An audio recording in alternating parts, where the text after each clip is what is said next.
ground like a funeral shroud.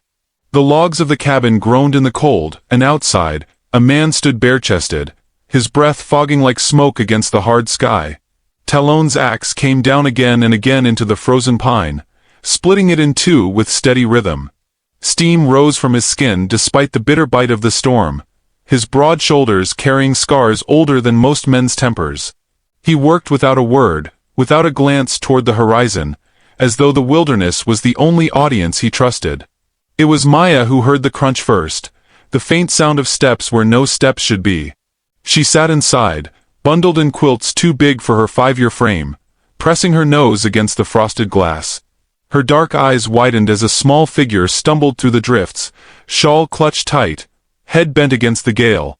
She darted to the door, tugged it open with the stubborn strength of a child and called, "Papa!" Talon looked up at the sound of her voice, his hands stilled on the axe. Beyond her small frame, the storm spit out a stranger, a young woman, no more than 21, swaying like she'd walked 100 miles without rest. Snow clung to her lashes, her lips were split, and her dress, once pale, hung faded and damp around her ankles. She stopped a few paces from him, chest rising in shallow, ragged breaths, and with a trembling hand, she held out a small sack. "I can cook," she said, her voice hoarse, nearly broken by wind. "One night. That's all I ask. Shelter till the storm breaks." Talon said nothing. His gaze traveled from the threadbare shoes sinking into the snow to the hollow eyes that refused to fall, even under his silence. He had seen hunger before, seen desperation carved into the lines of many faces. But this one did not plead. She only stood, swaying, as though the ground itself might give way beneath her. Maya, fearless in her innocence, slipped out barefoot into the snow and caught the stranger's hand. "She's cold, Papa," she whispered. Then louder, with the stubbornness of a child's hope, "Can she stay forever?" The woman flinched at the word, "Forever," a tremor flashing across her mouth before she smothered it. She lowered her eyes, as if ashamed of something unseen. Talon's jaw tightened. He set the axe aside and stepped forward, the snow crunching beneath his weight. "Inside," he said finally, voice deep as thunder, though it held no warmth. "One night." The woman's knees almost gave as she crossed the threshold. The cabin smelled of pine smoke and iron stove. Shadows flickered along the log walls, and Maya shut the door behind her with a small clap that seemed louder than it should have. The girl pulled her toward the fire as though she'd already claimed her. Chenoa, though her name was not yet spoken, stood stiffly near the hearth, letting heat seep into her bones. Her hands shook as she reached for the pot on the shelf, instinct guiding her before words did. She moved like someone who had always worked in kitchens not her own. Quick, quiet, careful not to take more space than permitted. She laid out dried beans and salt pork, as if she had been here all her life. Talon watched her from the corner, arms crossed. His silence was not ignorance but judgment suspended in air. Every clang of the pot seemed too loud. The girl beside him tugged at his arm, whispering, "She makes it smell like home." He did not answer. The snow outside pressed hard against the walls, muting the world, and in that hush, the crackle of fire and the simmering pot grew into something intimate. Chenoa bent low, her shawl slipping to reveal a bruise fading yellow along her collarbone. She adjusted it quickly, but Talon's eyes caught the mark. He said nothing, though the muscles in his jaw shifted once. When she finally set the bowls before them, she did not sit to eat.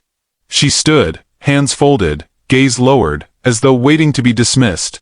Talon gestured once, curtly, and only then did she take her place on the floor near the hearth. Maya leaned close, studying her face with all the curiosity of a child untainted by rumor. "What's your name?" The woman hesitated, voice fragile as glass. "Chenoa." The syllables hung in the smoky air. Talon tested them silently, his eyes unreadable. Chenoa did not look at him. Instead, she focused on the spoon in her hand, though her stomach ached with every swallow. For a time, the only sound was the storm clawing at the roof. Talon sat still as stone, though his gaze flicked often toward the shawl at Chenoa's throat, the way she held it too tightly, as if hiding not only flesh but memory. His daughter's laughter broke the heavy quiet as she chattered about ribbons, about the geese she dreamed of chasing come spring. Chenoa smiled faintly, and for an instant, her face softened, revealing something of the girl she might have been before the world turned hard. Yet as the fire dipped low, her smile vanished, and her eyes filled with that faraway hollowness again. She rose, moving to wash the bowls, though no one asked her. Talon's hand shot out, steadying the pot she nearly dropped when her knees wavered. For the briefest moment, her fingers brushed his, rough against rough, and she jerked back as though burned. He studied her, not with desire, but with the sharpness of a man who had learned that every scar speaks a story. He wanted to ask, but his tongue was heavy with caution. He only set the pot aside and let her finish in silence. When the hour stretched long and the snow howled louder, Maya curled up by the fire, head resting on Chenoa's lap as if she had always belonged there. Chenoa froze at the weight, then, slowly, her hands moved, smoothing the child's hair with the tenderness of someone who remembered what it was to be wanted. Tears glistened in her eyes, though she did not let them fall. Talon saw it, though he turned away before she could notice. He stepped to the door, opened it a crack, and let the icy wind cut across his bare skin. He breathed deep, as though the cold might steady him. Beyond the swirling white, the land lay silent, yet he felt the weight of unseen eyes, the kind that had followed him his whole life, from the town, from the past, from men who never forgave nor forgot. Behind him, the fire hissed. Chenoa's voice, soft as a prayer, rose in a lullaby to the child already half asleep. The sound curled through the cabin like smoke, carrying warmth into corners untouched for years.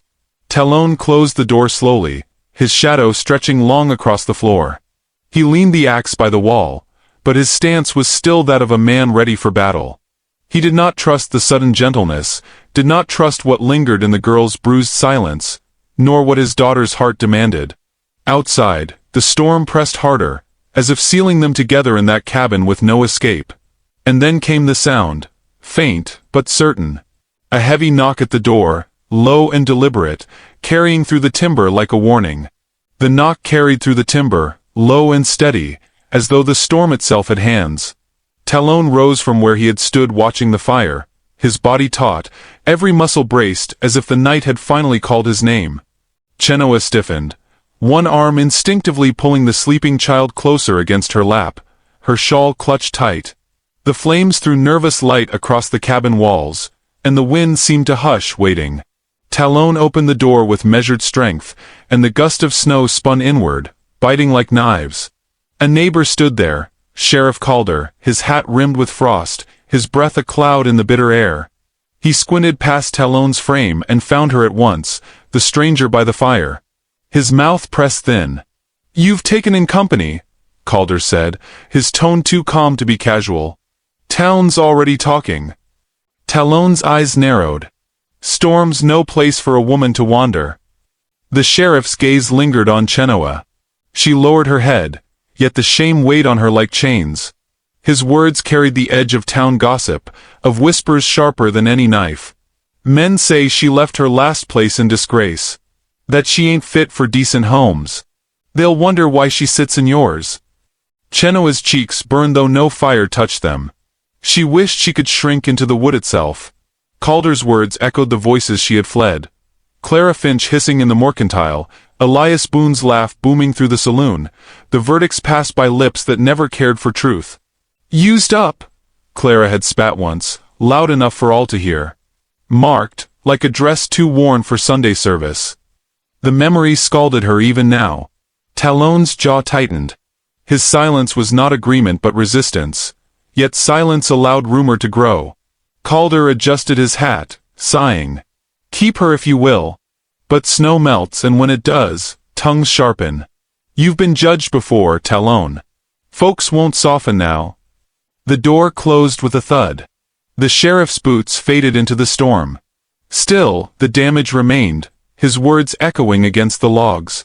Chenoa rose slowly, setting Maya gently aside, and reached for the pot again, as if labor might scrub away the humiliation. Her hands trembled so fiercely that the spoon clattered against the rim. "You don't have to," Talon began, but she cut him off, voice brittle. "It's all I can do. Work. Serve. It's what keeps me safe, if only for a night." Her eyes never met his. She moved with mechanical precision, cleaning bowls already clean, stacking wood already stacked. The bruise at her collarbone peaked again as she bent, and though she yanked the shawl tighter, the truth lingered. She had known hands that hurt, voices that cut, a world that discarded her for daring to survive. Maya, rubbing sleep from her eyes, patted over. She caught Chenoa's skirt in her small hand. "Don't cry," she whispered, though no tear had fallen. "It's nicer when you smile." The words pierced deeper than any rumor. Chenoa knelt, her knees pressing to the cold floor, and pressed her forehead against the child's hair. "I forgot how," she murmured, barely audible. Talon saw the trembling in her shoulders, the fragile thread holding her together. Something stirred in him, unbidden, an echo of the years he had stood accused by the same town, called savage, unwanted, his every kindness measured against their prejudice. He knew what it was to carry shame that was not his own. Yet words remained trapped in his chest. He only pulled a small tin of ointment from the shelf and set it on the table. His gesture was simple, almost brusque, but Chenoa's eyes flickered toward it with something like astonishment. The storm raged louder outside, snow slamming against the walls, as if trying to bury them whole. Inside, the cabin seemed a fragile island afloat in a sea of white judgment. The firelight wavered, catching Chenoa's profile, the hollow cheeks, the resolve carved by rejection. She spoke suddenly, voice breaking the hush. "I was accused of what I never did. And no one cared. They saw me as weak, easy to stain. A rumor is enough to make a woman unclean." Her hand gripped the shawl till her knuckles whitened. "Once you're marked, it doesn't wash away. Not even with blood." Her confession hung in the air like smoke too thick to breathe. Maya tilted her head, uncomprehending, and wrapped her arms around Chenoa's waist. The child's simple acceptance was balm sharper than pity. Talon crouched to toss another log into the fire. Sparks leapt, showering brief light. "Storm don't last forever," he said, his words flat yet heavy with meaning. She met his eyes at last, searching for mockery or dismissal. Instead, she found only steadiness, a quiet as strong as stone. The warmth unsettled her more than cruelty would have. She turned away, afraid of what it might awaken. The hours stretched. Snow piled high against the door. Chenoa sewed a rip in Talon's coat, her stitches careful, almost reverent. He noticed her fingers, red, cracked, raw from labor, and when she flinched at the sting he moved without thought, setting the ointment beside her. Their hands brushed again. This time she did not recoil, but her breath hitched as if the smallest kindness hurt most of all. Outside, wolves howled, voices carrying through the blizzard. Inside, the wolves of gossip lingered louder in memory. Chenoa pictured the faces that had turned from her in town, imagined them laughing now, certain she would not survive a winter. Yet here she sat, fire warming her skin, a child's head on her lap, a man's silence guarding her. The contrast threatened to undo her. Maya drifted back into sleep, her tiny fingers still tangled in Chenoa's shawl. Talon rose, his shadow long across the wall, and opened the door a crack to gauge the storm. Snow poured in, blinding white, erasing tracks, swallowing paths. They were sealed in, bound together whether they wished it or not. Chenoa whispered, more to herself than anyone, "Tomorrow I'll leave. I won't bring more shame on your home." The words landed heavy, like stones dropped into still water. Talon turned, the cold wind swirling around him. He looked at her, the young woman hunched beneath the weight of lies she never deserved, and for the first time, a flicker of defiance sparked in his eyes, not against her, but against the world that sought to drive her into the snow. Yet before he could speak, the sound returned. A voice carried through the storm, louder than wolves, closer than the wind. Men's laughter, jeering, muffled by snow but undeniable. Not imagination, not memory. Real. Talon's grip tightened on the doorframe. Chenoa's heart clenched, her pulse racing. Maya stirred in her sleep. The whispers of shame had found their way to the cabin door. The laughter came muffled through the snow, yet it struck sharper than a blade. Chenoa stiffened where she sat, her arms tightening protectively around Maya, as though rumor itself could tear the child from her. Talon stood framed in the doorway, shoulders square.